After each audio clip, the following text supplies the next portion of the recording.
Hi friends, అందరికీ నమస్కారం. Welcome back to Akhila ఎడ్జిఎన్ న్యూస్. 2025 పింఛన్స్కి సంబంధించి అయితే నారా చంద్రబాబు నాయుడు గారు బిగ్ అలర్ట్ అయితే ఇవ్వడం జరిగింది.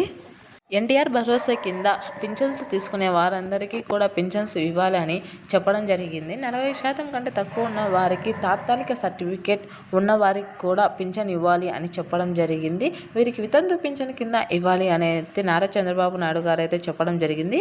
40% కంటే తక్కువ ఉండి పింఛన్ తీసుకుంటున్న వారికి ముందైతే తీసివేస్తామని చెప్పడం జరిగింది కదా. వారందరికీ ఇప్పుడు వితంతు పింఛన్ కిందికి ఇస్తామని చెప్పడం జరిగింది నారా చంద్రబాబు నాయుడు గారు. అయితే దీన్ని ఖచ్చితమైన సమాచారం అయితే గ్రామవార్డు సచివాలయం నుంచి తెలుసుకోవాల్సి ఉంటుంది.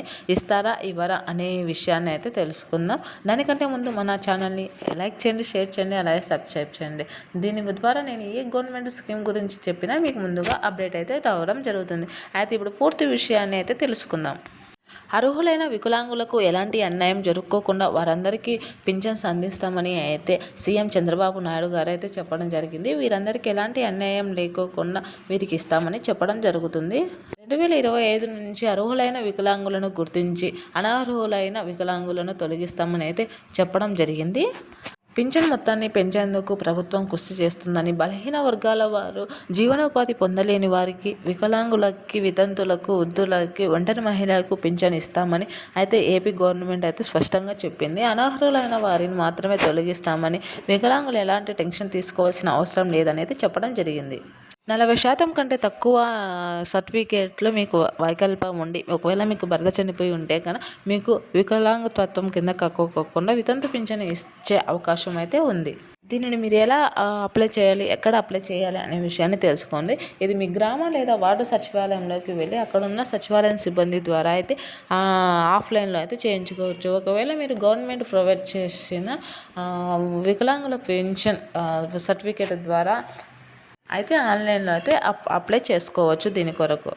దీనికి మీకు ఖచ్చితమైన సమాచారం అయితే ఇచ్చి ఉండాల్సి ఉంటుంది. మీరు ఒకవేళ వికలాంగతత్వం ఉండే అయితే మీ యొక్క వికలాంగుల certificate, Aadhaar card, ration card దీనితో అప్లై చేయవలసి ఉంటుంది.